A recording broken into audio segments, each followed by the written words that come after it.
өткендегі енді айттыңыз ғой сезімнің орны қайда деп. Иә. Бір ең жоғарғы сол сезім солған бір сондай шабыт болу, екі түрлі шабыт бар дедік қой сол. Соның көзі сол біреу жындық шабыт болады, біреуі аруақтық шабыт болады деп. Сол бәрі осы қасиетпен байланысты. Сезім деген сол қасиетте тұр. Сезім деген сол, сезім деген сана дейді. Сана дегеннің өзі сол қасиетке айналады. Адам, әр адамда тұрған енді біздегі айтады ғой енді Құранда ескерткен сендердің жаңағы қарсылықтарыңды өздерің жүректеріңе қойдық дейді да. Сол не мына сол қарсы сөздер, қарсы сөзде, жақсы де бәрі Құран.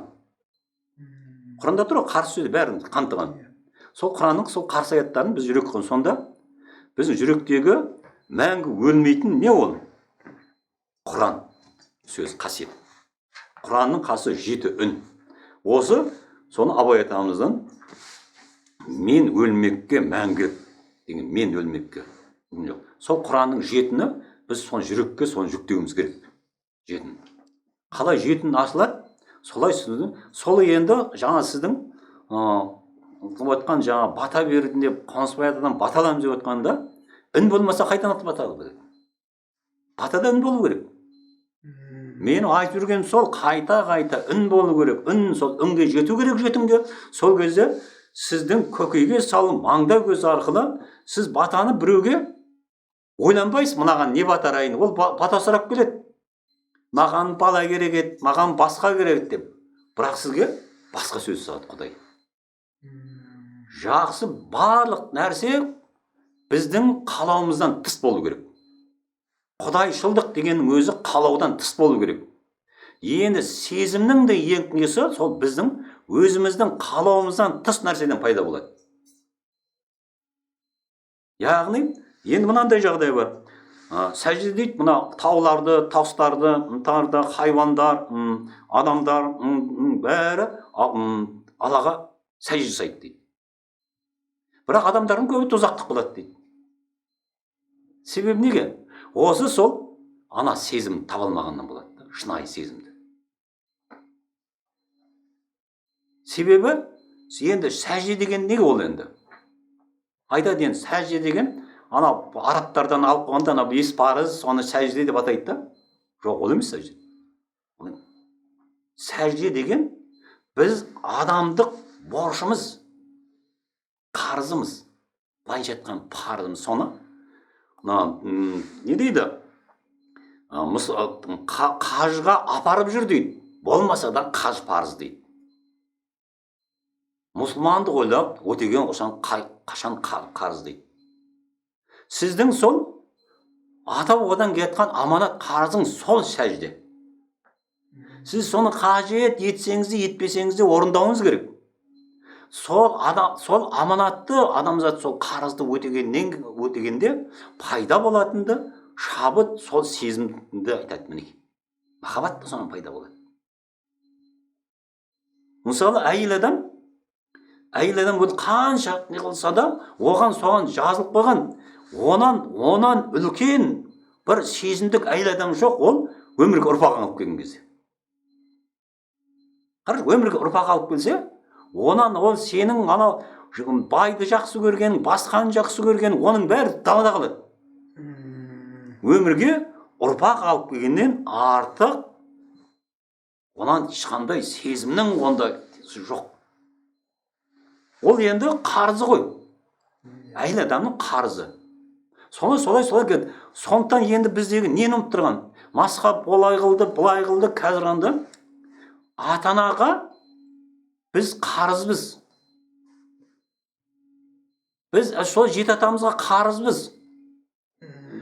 Соны ұмытып кеттік. Сондықтан біз енді адамдық сезімді ұмытып кеттік. Сол жеті атаға сен қарызыңды өтеген сайын аманат дегенде, сол нәрсені Құдай береді. Ол бірақ сенің қалауыңнан тыс тұр да, қиын. Біреулер келді, біреулер менімен хабарласып айтады, осындай оғанда сіз бізге бағдар бересіз ба, бата бересіз ба деген сияқты қалып тұр да енді. Бір шаруалар айтқан енді халыққа керек жақсылықтар ғой. Мен айтамын, сендер әуелі, мен айттым да, әуелі сендер құрбандық шалыңдар дедім да, жиналып. Ата бабаларыңа құрбандық шалыңдар, сосын біз шалуға көмекті не қылайық, жәрдем берейік. Сосын қатым құран шығарыңдар дедім. Сосын ғана ата бабаларың соған зираттаңдар дедім. Осы үшеуін орындаңдар дедім. Оларға қиын. Қиын. Себебі неге? Сәждені ұмытып қалғанда. Мен тегін берейін деп тұрмын батаны сонда. Қатым құран шығарса да, ол ата бабасынан шығарады оны. Онда сонда андай, соны ұмытып қалған сүйіспеншілік жоқ, сәжде жоқ.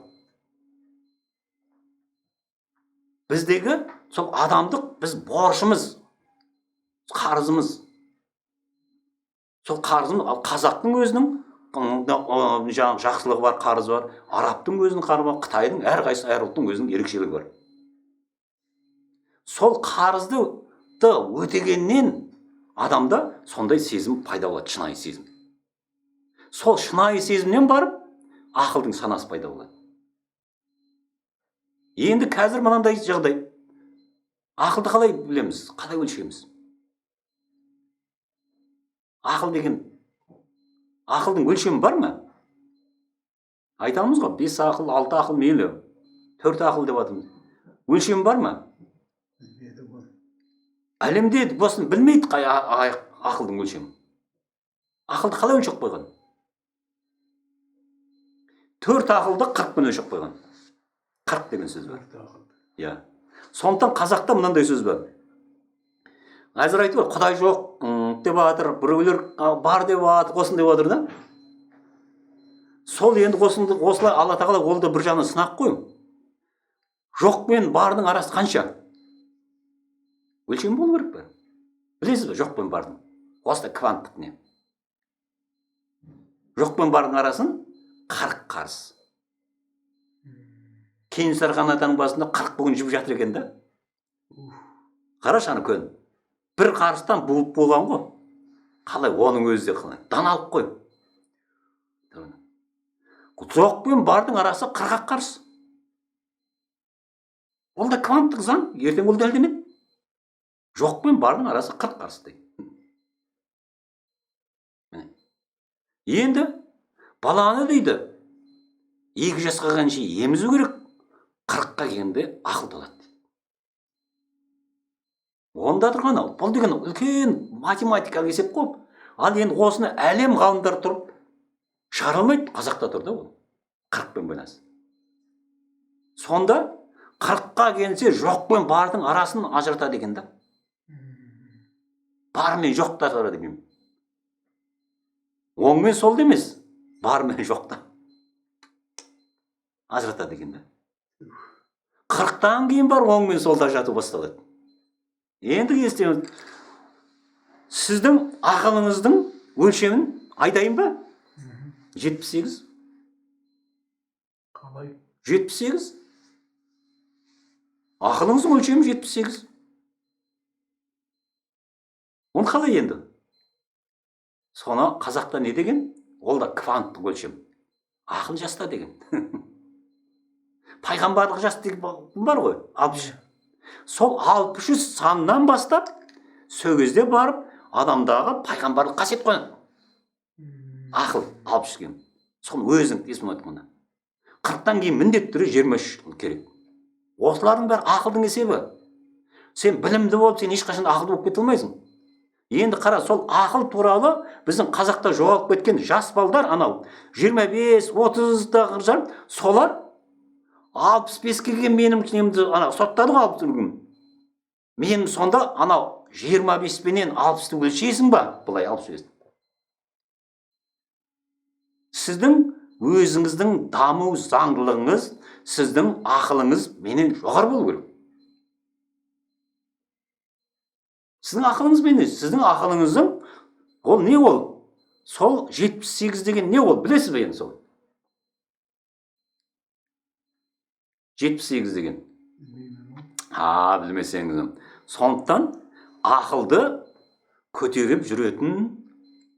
бас пенен аяқ. Үшінші жүрек. Сіз 78-ге көрдің ба? 78-ге келген ақылыңыздың салмағы бар, ақылыңыз жұмсамағаннан кейін сіздің аяғыңыз қазір тиқым жүр. 78-80 келген шалдар бар, түп-түзу жүреді. Себебі не? Олар уақытылы ақылын жұмсаған, сіз ақылыңыз жұмсамағансыз. Ақыл Алла Тағала сізге берген, бірақ сіз ақыл жұмсамағансыз. Міне, ақылды жұмсау керек. Сондықтан сіздің аяғыңызда әлі сол салмақ тұр. Сол ақылды жұмсамағаннан кейін көбісі мешел болады, кешіне отқан бәрі ақыл жұмсау керек. Ақыл жұмсамаған азап беремін дейді. Ол не? Ол салмақ қой. Ақыл деген салмақ қой ол. Әйелдерде оны не дейді? Әйелдердегі ақылды бұл негізі ақыл сол аналық сүтімен әйелдер арқылы береді бәрі еркекке. Біз жаратылыстан аламыз кейін, рас. Еркекке солай бұйырған. Әйелдерге не дейді? Қыз ауырма, тұз ауырма дейді. Сол тұз деген әйелдерге тұрған ақылдың мөлшері. Егер де ақылы аз болса, тұзы жеңіл болады, кәні ойнаш жасап, неғып бетін бәрі соны. Ақылсыздықтан болады. Ақылдың салмағы жоқ, жасына қарай. Сондықтан қыз балаға жасына қарай, ана ақылды сол тұзды қалыптасу керек. Сол тұзы көбейген сайын қыз бала салмақты болады, қыз балада ұят болады, ол дүзгін болады. Ақыл деген ол тұз.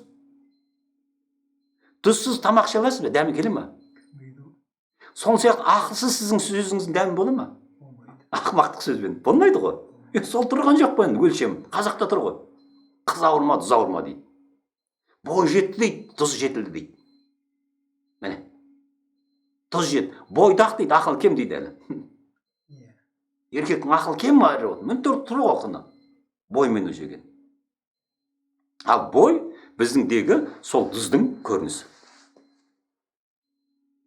7 түрлі тұз болады екен адамда.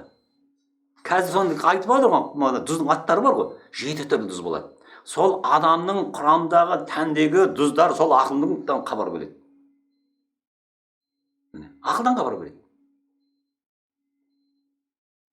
Мінекей қазіргі енді тұзсыз тамақ іше алмайсыз. Сол сияқты қазіргі біздің істеп жатқандар ақылсыз заң, оның тұз жоқ тамақ сияқты ғой. Ақылсыз заң шығып жатыр. Ақылсыз заңмен өмір сүреміз. Біз ақылсыз біліммен өмір сүреміз. Осылардың бәрі ана біздің ұятымыз кем не болады? Қан азат. Тұзда енді не бар ғой? Ұят бар ғой. Сол енді ұят болмаса қан азат. Қазір тек азық кетті. Қазақтың қаны азық кетті. Себебі неге? Ақыл жоқ. Әйелдерде тұз жоқ. Сол ана енді қазір сол тұз жинасын деп анарды қамақ қойып отырмыз. Бір өзін ана жаққа.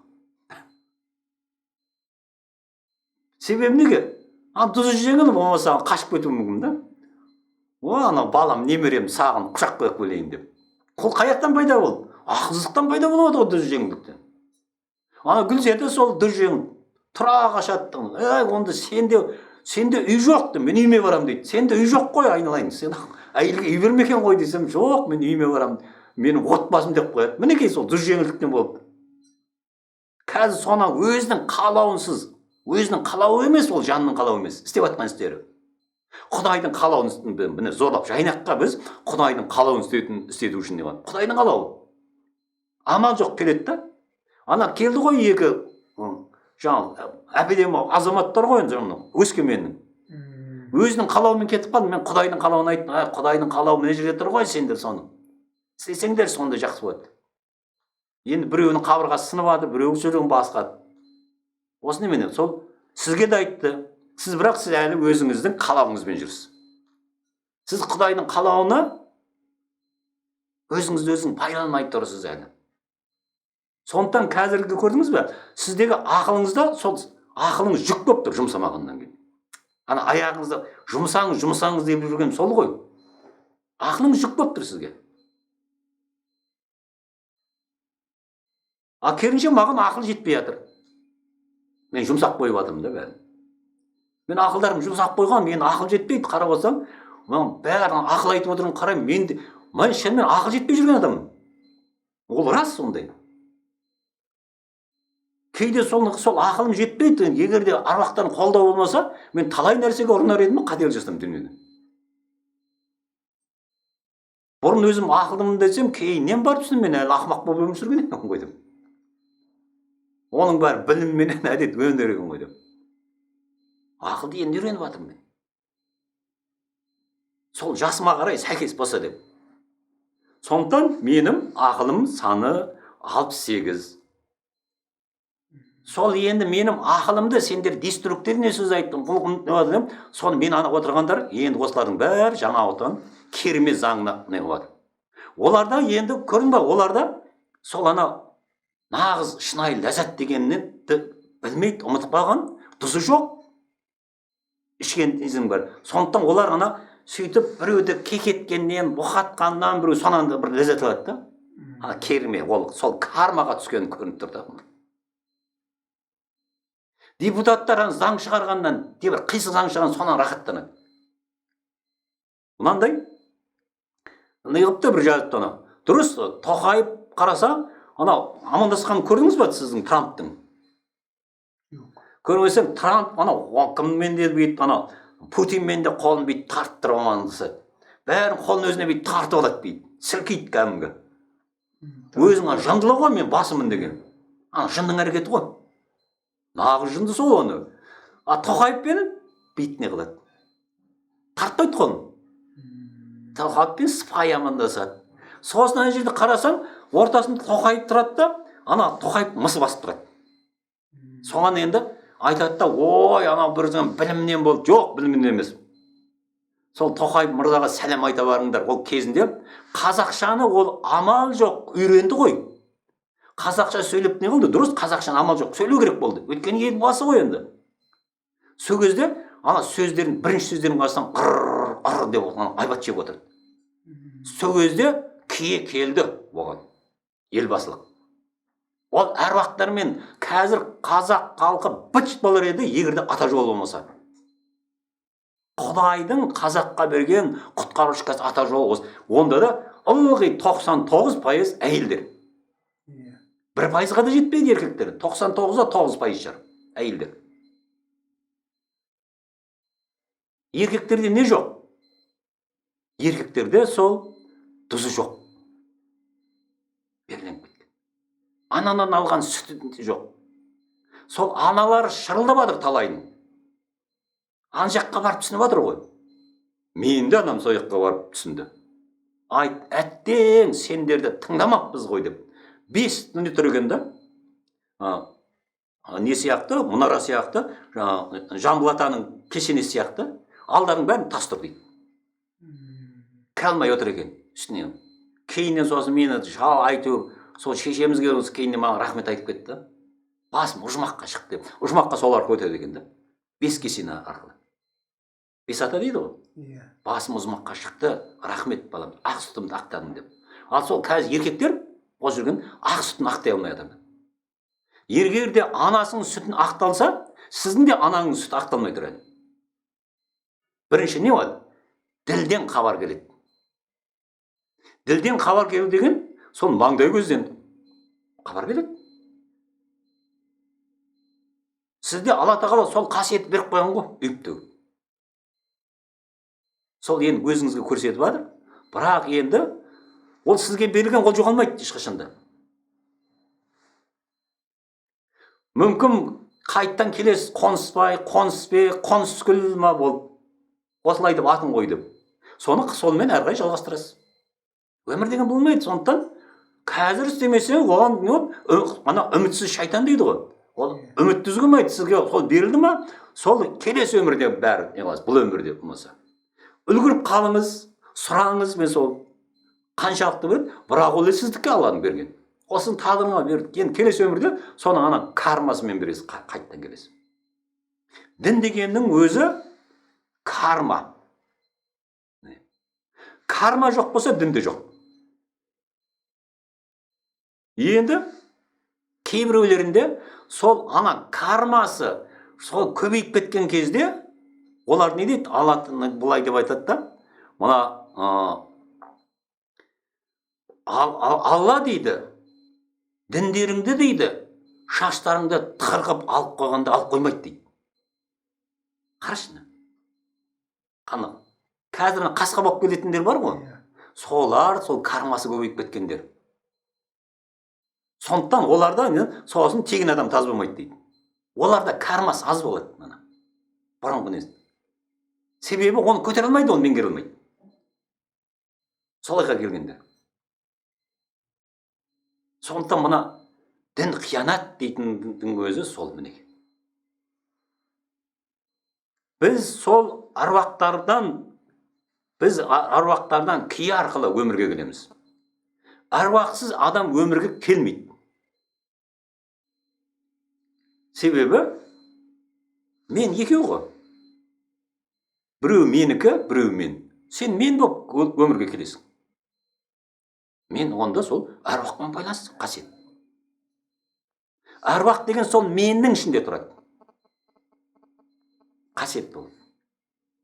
Үн болып. Сондықтан біздің сөйлеу қабілетіміз ол жынмен байланысты. Сол сөздің ішіне енді қасиетті үнді қосу ол аруақпен байланысты. Жын сөйлейді дейді ғой. Осы уақытқа біз жын сөйлеп келдік қой. Қалай осы солай? Қасиетті сөздерді айтты. Қазір халықтың сол 90% сол жын сөйлейді. Жынмен байланысты, біліммен. Бәрі нәрсін. Сол енді сол жаңа шынайы сезім деген, сол шынайы сезімді қалай алу керек? Біздің ата-бабаларымыз сол аманат қылып біздерге сол нақылдармен айтып кеткен. Болды, соның ішінде тұр. Соны орындасаң, ол сенің жаныңның қалауынан тыс ол. Нәпсіден тыс. Қазір жайнақта соны өтіп жатыр ғой. Нәпсіден тыс ол. Сол мен талай айтмын, қазіргі бүкіл мынау үйленгендердің бәрі, олардың бәрі мына нәпсінің қалауымен, мейлі жан болсын, малдық тұрғыда. Соған байланып қойған, төсекке байланып қойған. Солай өмірге ұрпақ алып келу. Өмірге ұрпақ алып келудің өзі ол да малдық, қасиет қой. Малдық. Ал енді бір-біріменен адамдық тұрғыдағы ол жаңа шынайы сезім, саналық тұрған ол бөлік. Мен анарға соны айттым. Сендерде ондай болған жоқ, сыйластыңдар, өмірден өтті әйтеуір. Өмірге бала келдіңдер кәм, бірақ сендер дүние тіршілігімен ғана өмір сүріңдер деп. Сендер жандарыңды сендер онда арға қиған жоқсыңдар ондай. Енді сен соны өмірден түсініп кет. Қалған өміріңді соны сол кезде түсінесің. Нағыз адамдық бірін-бірін сыйласу деген ол бәрінен де жоғары болады. Ең соңында ол, мысалы ол қазір сізде ол бар. Бірақ кемпіріңіз жоқ. Кемпіріңіз шағынасыз бәрі. Мені соны байқайтын үлкен кісілер, анау кемпірі біздің әкемізді сөйтетін, шешеміз сәл бара табалдықтан өкшесі асты болды. Қайда жүріңіз шалып желкіндеп? Қаяқта кемпіріңіз деп отырады да? Бұларға не болып қалды? Бұл нағыз ғашықтық деп. Ол не ол? Ол жанынан тыс нәрсе ол. Ол жанның қалауы емес. Ол сол бүтіндік дегенде сол. Ол ана қасиетпен байланысты. Қасиет ойыныңда сондай болады. Қасиет солай бір-біріне тартылады. Алла тағала сол қазір қазақ халқына берді қасиетті оятуды. Бірақ кеше естіп қалдым енді, ана солай болды ма? Бұлар сектанттар келді деп арыз жазған ба? Кім айтып атты әйтеуір? Амантай. Мына арыз жазып, мына жерге сектанттар қаптап келді, участковый келіп тұр дейді да. Жайнақта. Сонда не осы? Анау көргенсіздік қой қасиеттің жоғалып кеткені да. Қазақтың киімін, қазақтығын танымаса қасиет жоқ. Кәні қарасаң кейде мына орыстарда бар қасиет. Бір поштаға кіріп баратсам, алдынан орыс екеуміз кездесіп қалды, орысқа шығады. Анау сасып қалды да, маған айтады, такая красота деп қояды да, киіміне қарап. Ол нені танып тұр? Мен бірден соны айттым. Біздің қазақтың бұл қасиеті дедім да. Бұл қасиет қой ма киімі? Қасиет танып тұр да. Ырза болып тұрады. Ал кәні сол қайта біздің киімімізден жиркеніп, олар сектант деп тұрғандар, сол қасиетсіздер. Олардан сол жаңағы тұзы жоғалып кеткен, сол ана өзі кермеге атын байлап қойған. Аты кермеде тұр, керіп тұр болды. Сол жаңа Тоқаевтан шығады ғой. Сонда Тоқаевқа Алла тағала сол киені беріп қойды, бірақ Тоқаев сол берген киеге лайық болмай тұр да. Мен қайта-қайта ертең әттең деп өкінеді ау деп. Оған сөз берді. Сөз бергенде ол кәдімгі білімменен мына онның дұрыс жұмыс істемей жатқанын сөйтіп айтып та, ол емес, рухани барлығының бірлігі қазақтың өзінде тұр. Өзінің ұлтында тұрған, әлемді өзгертетін қасиетті көрмеген тұрған елбасы білмеймін енді оны. Өзінің ұлтында тұр сол қасиет, қазақта тұр. Әлемді өзгертетін қасиет қазақта тұр да. Сол бірақ ана қасиетсіз Алла тағала берген ғой, ақын, жазушы дегенде солар құртып отыр да, сөздің қасиетін. Зайырлы еліміз ғой деп. Бір сөзді қасиетін бұздың ба, бүкіл ненің бәрі сенде пәту жоғалып кетеді. Бір сөздің қасиетін бұздан болды. Бұл тізбек. Ана ортасынан бір домино сияқты біреуін. Сондықтан қазіргі сендер сөйлеп үйреніңдер дегенде, сол ақ сөйлеп меңгеріңдер деп жатқаным. Ақ сөйлеңдер. Сендердің сөздеріңнен қасиет төгіліп тұрсын ана үні. Жұрт сонан қуат алсын. Міне қазіргі біздің ол айтыла берсе кете береді. Мына қазақ әлемге көшбасшы болатыны қазақтың бәр altında біздің сол тілімізде, біздің сол сөзімізде, тілімізде үні тұр, сөзімізде сол қасиеті тұр. Бүкіл кванттық. Енді қарап отырсаң қазіргі қателіктер бар. Мен енді айта берсем тағы ұрланады да. Қазір қателіктер қандай тұр? Сол кванттық тек қана дейді, мына көзқараспенен бәрін өзгертуге болады дейді. Ол көзқараспенен сен бәрін өзгерте алмайсың. Яғни сенің көзқарасыңда енді ақыл болу керек.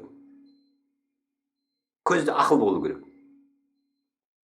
Сосын мына қолменен іс әрекет арқылы жаңа Құдайдың Құдай қаласа деп.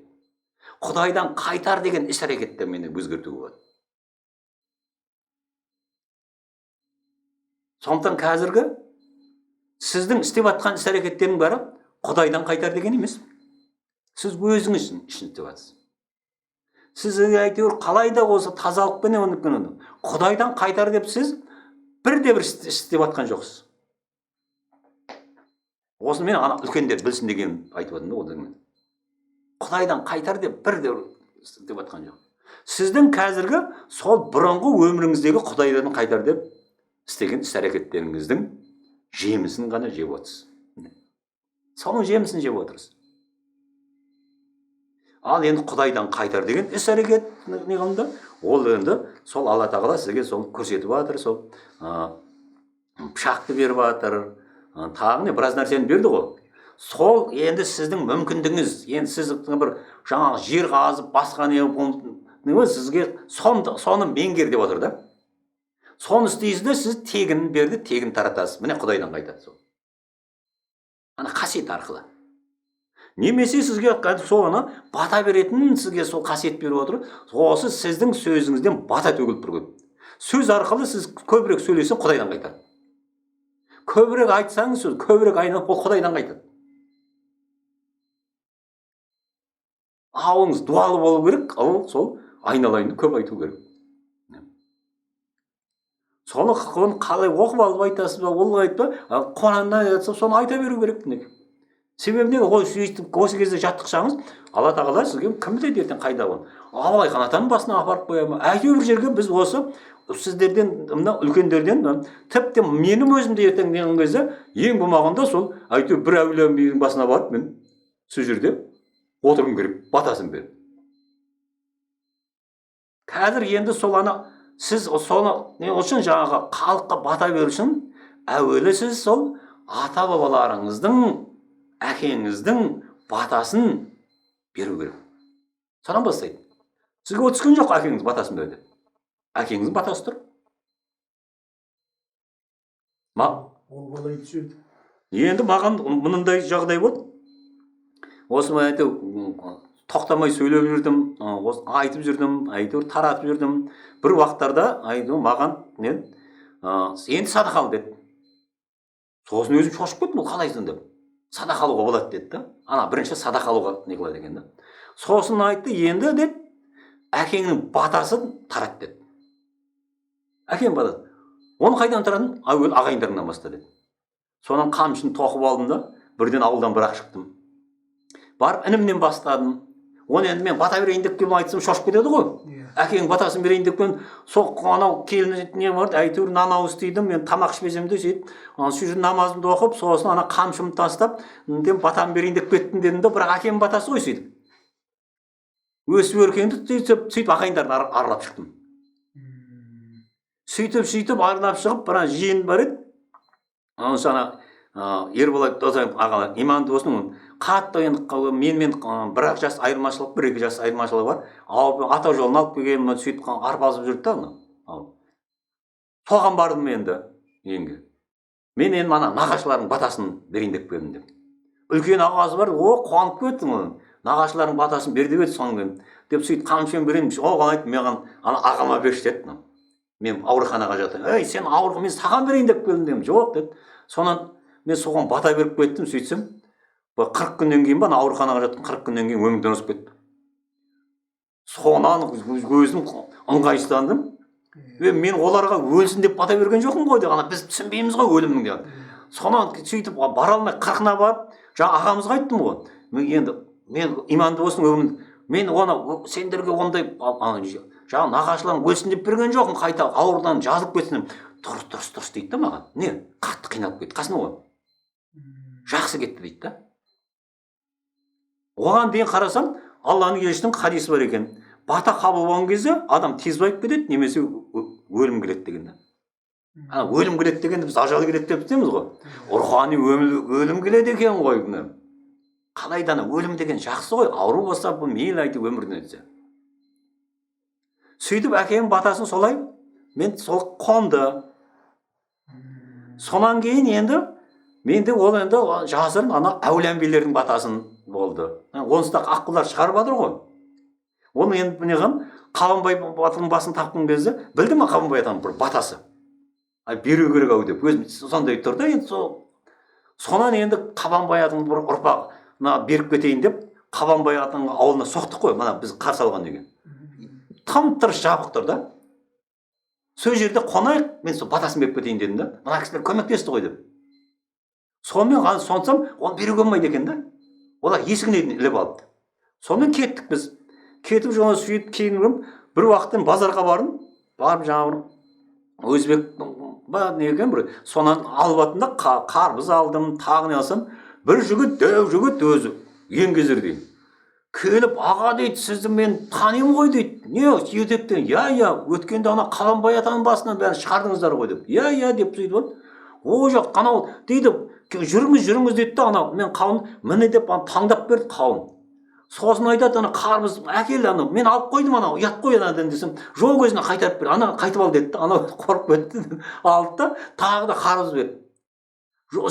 Ел билік деп отыр да. Сосын айттым, Қабанбай батырды сен бекер айтып тұрған жоқсың ғой. Сол Қабанбай батырдың бір батасы бар еді.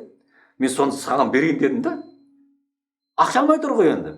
Сосын батасын беріп кеттім. Бата беріп кеттім, сонан ұмытып кеттім ғой оны. Сөйтсем кейін пойызда біздерге кездесті. Сіздерден кісіге мен жолығып бата береді. Келіншегім бізде бала болмай жүрді, балалы болдық депті. Көрдіңіз ба қандай? Құдайдың бергені деп. Керуенде кездестіңдер ме? Керуенде кездесті. Балалы бола алмай 4 жылдан кейін сіздің батаңыз алып балалы болды. Сонда бір барымызбен бір қауын ғой енді ризашылық қанда. Сондай сөйтіп кейбіреулер соны бата сұрағысы келді. Ол ана әруақтың ризашылығын қалай бата бересің? Сол ана төрелер, мына Абылай хан атаның батасы менде тұр ғой, ешкімге бере алмай жүрмін. Бере алмай жүрмін. Енді сол Абылай хан не қылатын ойдым, ой барда енді құрбандығың шал, қатым құран шығарды өзің, сөйтіп барып зиратта сосын барып сұрашы мен берейін. Тегін мен ештеме сұрамаймын сенден. Қарбыз да алып бермей ақ қой маған. Сен өзің үшін құрбандығың да бәрі өзің үшін деп. Оның ешқайсы басқысы келмейді. Мен әдейі айтып отырмын осы. Жүр ғой қаншама. Төрелер жүр ғой небір. Енді сол төрелер оянса ел басқару түзелер еді ғой. Ол міндетті түрде төренің ұрпағын емес, сол ана төренің ұрпақтарының өзі, ол шапыраштыға бере ма, ол найманға бере ма, ол алтынға бере ма, ол қазір бір қазақтың баласымыз ғой. Бірақ сол ел басқарған бұрынғы сол төрелердің ұрпақтары көтерілу керек. Мына соны ана ұрпақтары жүр ғой, анау біреу Абылай кімнің ана біздің дірілдектің келіп сұхбат беріп жүр. Аты кім соның? Қайта-қайта тарихаттамын деп. Сол ғой енді. Сол әйтеу төрелерден жүрген біздегі сол екі әйел, біреу Алтынайменен, біреу жаңа Гүлзия.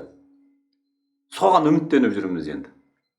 Ең болмаса сол енді төренің ғана кім деген, Имандығын Данахайын деген сол ең бірінші маған сол жаңағы шәкірт болып келген сол төренің келді. Бекер емес қой, ол төреді ғой.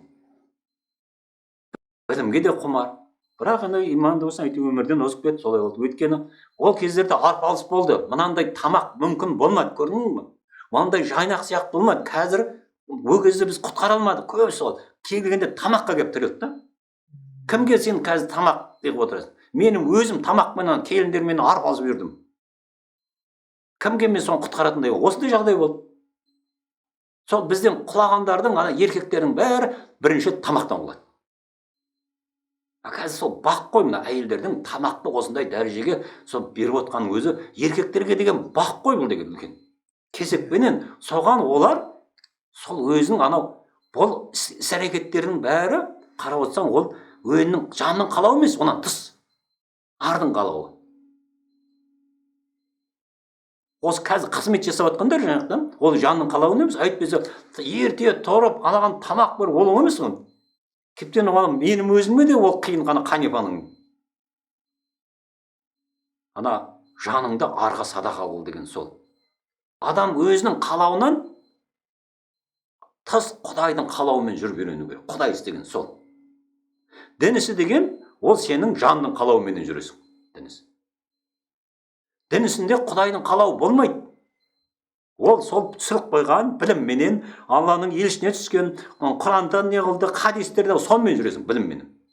Онда енді сол бұрынғы елдердің сол меңгерген сол ілімменен жүресіңде, ал Құдайдың қалауы онда болмайды. Құдайдың қалауы деген одан тыс болады.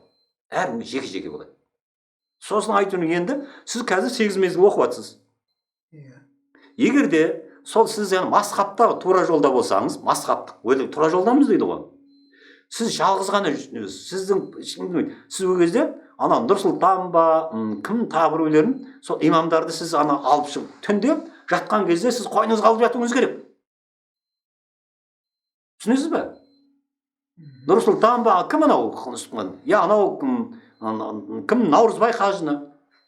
Ең жолға шығасыз ғой түнде, ұйықтайсыз ғой. Ол бірге шықпаса қалай жүресіз? Бұлар сөйтеді ау деймін жаңағы. Бір ұйықтайтын шығар мүмкін. Жолға деген адам деген жолға шығусын сізде қазір, мінекей сізге 8-ді неге берді? Сізде қай қасіретті алып тастағасын, сіз оны білмейсіз. Сіздің балаңызда, сізде онсызда қай қасіреттен өттіңіз ғой. Жұбайыңызды жоғалттыңыз не? Енді сізде сол соның сынақталып тастады. Қай қасірет? Тура жолда егер де сізде қайғы болатын болса, сіз жолға шыға алмайсыз. Қайғыны алып тастады. Жолға шығу үшін. Сосын сізде енді қорқыныш жоқ. Сіз ештеңеден қорықпайсыз. Өйткені сіз енді өзіңіз ештеңеге мұқтаж емессіз ғой. Пенсияңыз бар, зейнетақыңыз бар, әйтеуір. Сосын мына жерге және ол қорқыныш жоқ. Сіз уланам деп тағы қорықпайсыз. Ешкім сізді улай алмайды. Мына жерде бәрі қадағалап өзіңізге беріп қойды. Міне. Сосын сіз жолға шығып отырсыз. Міне жолдың қағидасы деген. Сондықтан енді әйелдер еркексіз жолға шыға алмайды. Енді ғана жолға шықты, Абайдың жолына түсіп алып, Абай даңғылыменен үш қатын сүйреп келе жатырмын дедім ғой. Сол анау сол үш қатын даңғылмен сүйреп келе жатқан сол өздері жүрмеді, енді арбада отыр. Өздері жүруге ерінеді да, сосын енді амал жоқ сүйреп келе жатыр бұларды арбаға салып алып. Біреу Айнұр, Гүлзия, мінекей Анар. Мен жолға шықты бұларды. Яғни жолға шықты деген сол ана аянға, сол алаң үшін жүйесіне жалғанды деген сөз ғой. Сол аянға жалғанды. Ал енді Қанипаға оның қажеті жоқ. Қанипа күнде менен соның сауалын беріп қойғанда, маған аузымды аштырады, таңертең сәресін беріп отырады. Сосын ол енді Қанипаға рахат оның.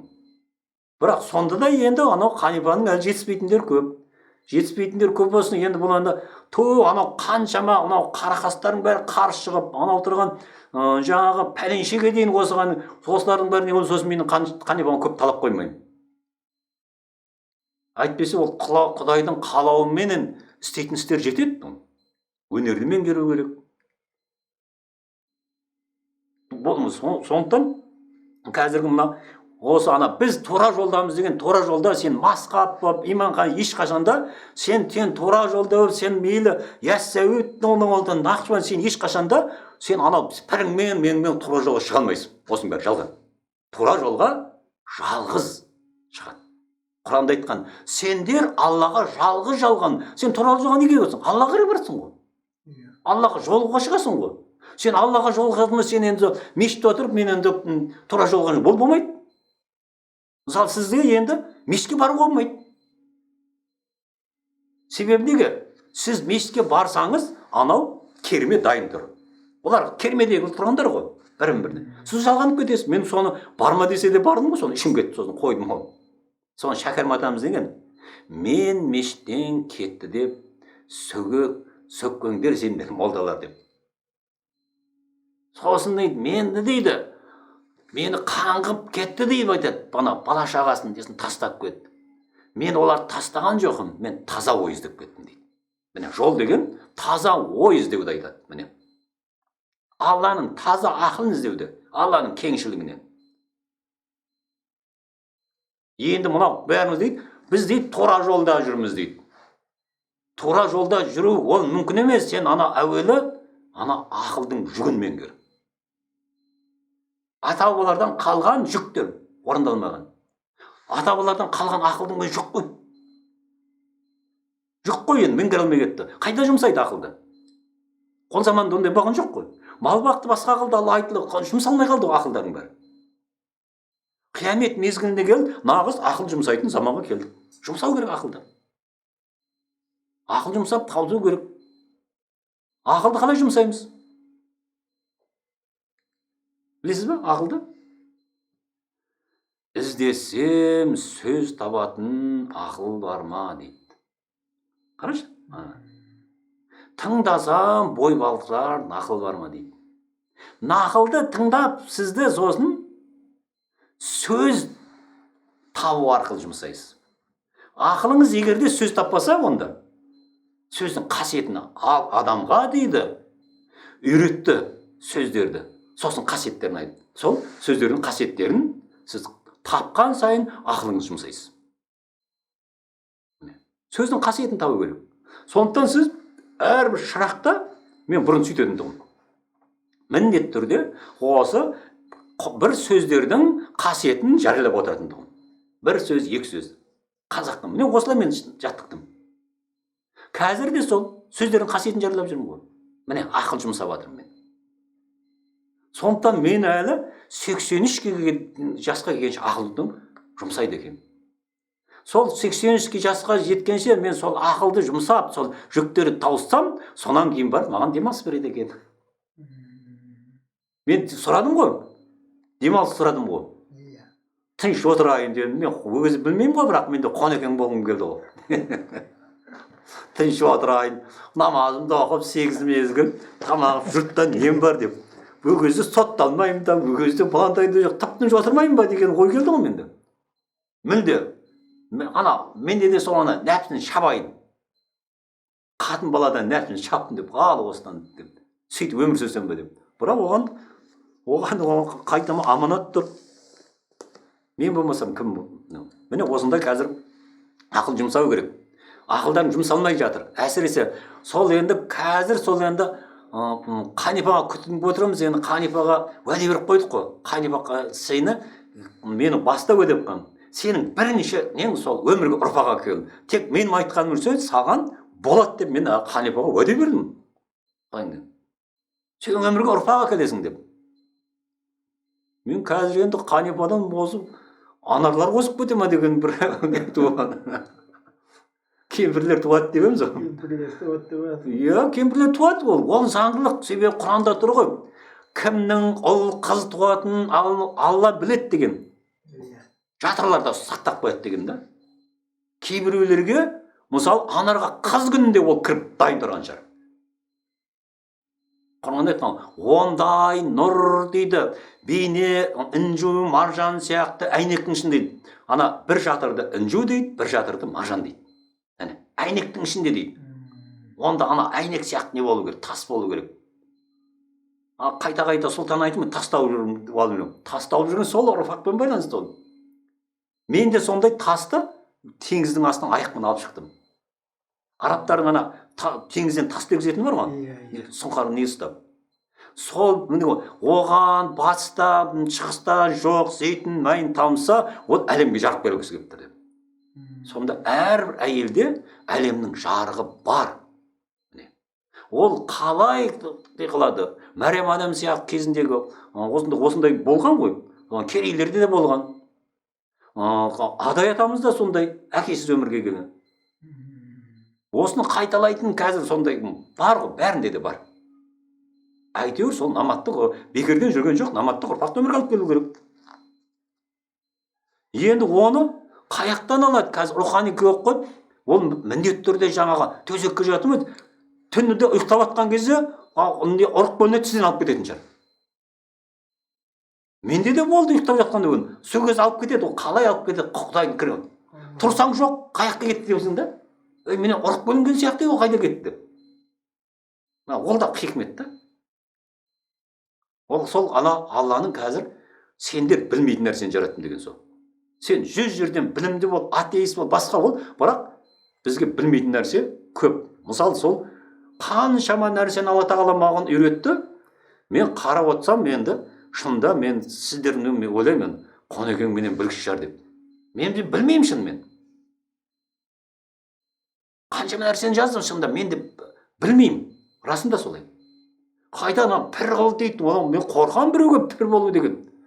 Айтыр, мен сізге тек өзім білгенімді көз алдымда жүргесін айтып жүрмін, айтпаса көп қойған, нем бар ма? Бірақ енді бір жағынан сіздің сол арқылы қаншама қонысбайлар түзеліп жатыр. Өткенде бір 80-дегі шалды іздеп келіпті. Мәшін Қызылордадан келді дейді. Енді ол бекерден бекер емес қой. Енді ол мен 80-дегі шалға мен бата бере алмаймын. Мен сізге бата бере алмаймын деп ыңғайсыз ғой ол енді. Қайта кездеспегенімді ұят қой енді сында. Келінше мен сізден бата алуым керек. Соған меңгерсе екен де, тезірек сіз солға алға шықсын. Қайта сіздің ағыңызда жүрсем деймін да. Менде қулық бар ғой әйтеуір. Соған Қонекеңнен сұрашы деп сізге қарай ысырып тастаймын жүрсем. Барса сол кісіден алып атамын деп.